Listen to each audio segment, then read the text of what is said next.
कौवे और उल्लू की कहानी। एक बार हंस, तोता, बगुला, कोयल, चातक, कबूतर, उल्लू आदि सब पक्षियों ने सभा करके यह सलाह की कि उनका राजा वैन्त्य केवल वासुदेव की भक्ति में लगा रहता है, व्याधों से उनकी रक्षा का कोई उपाय नहीं करता, इसलिए पक्षियों का भी कोई अन्य राजा चुन लिया जाए। कई दिनों तक की बैठक के बाद सब ने एक सम्मति से सर्वांग सुंदर उल्लू को राजा चुना। अभिषेक की तैयारियां होने लगीं। विविध तीर्थों से पवित्र जल मंगवाया गया। सिंहासन पर रत्न जड़े गए, स्वर घट भरे गए, मंडगल पाठ शुरू हो गया। ब्राह्मणों ने वेद पाठ शुरू कर दिया। नर्तकियों ने नृत्य किया। तैयारी कर ली। उल्लू राज्य सिंहासन पर बैठने ही वाले थे कि कहीं से एक कौवा आ गया। कौवे ने सोचा, यह समारोह कैसा, यह उत्सव किस लिए? पक्षियों ने भी कौवे को देखा तो आश्चर्य में पड़ गए। उसे तो किसी ने बुलाया ही नहीं था। फिर भी उन्होंने सुन रखा था कि कौवा सबसे चतुर और कूटराजनीतिक पक्षी है, इसलिए उससे मंत्रणा करने के लिए सब पक्षी उसके चारों ओर इकट्ठे हो गए। उल्लूकराज के राज्याभिषेक की बात सुनकर कौवे ने हंसते हुए कहा, यह चुनाव ठीक नहीं हुआ।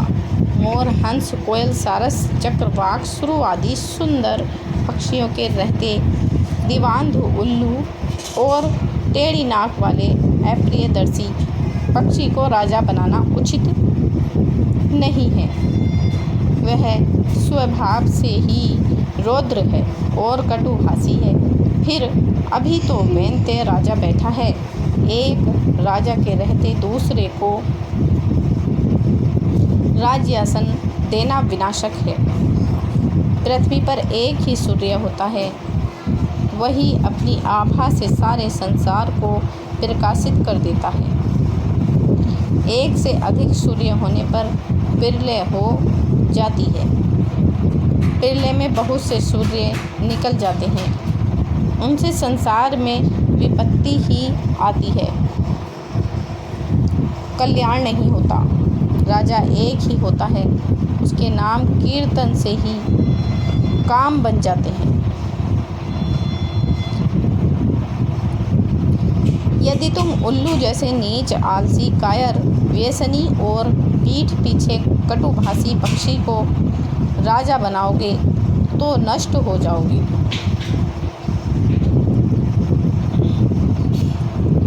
कौवे की बात सुनकर सब पक्षी उल्लू को राज मुकुट पहनाए बिना चले गए। केवल अभिषेक की प्रतीक्षा करता हुआ उल्लू, उसकी मित्र किरकालिका और कौवा रह गए।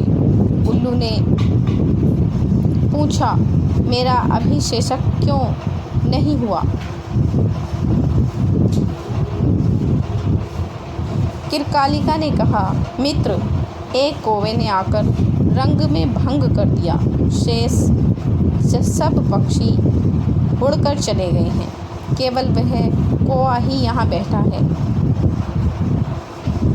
तब उल्लू ने कौवे से कहा, दुष्ट कौवे, मैंने तेरा क्या बिगाड़ा था जो तूने मेरे कार्य में विघ्न डाल दिया?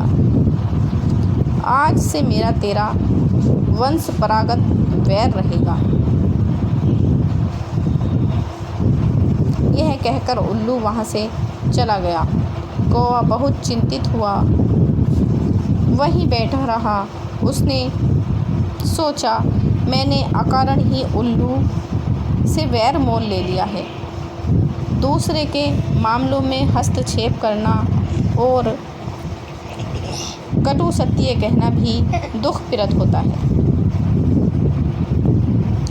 यही यही सोचता सोचता वह कौआ वहाँ से चला गया।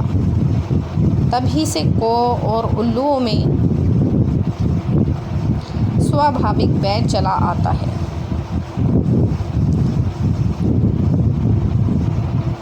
तो दोस्तों, आपको ये उल्लू और कौवे की कहानी कैसी लगी? इसे लाइक और हमारे चैनल को प्लीज़ सब्सक्राइब ज़रूर करना।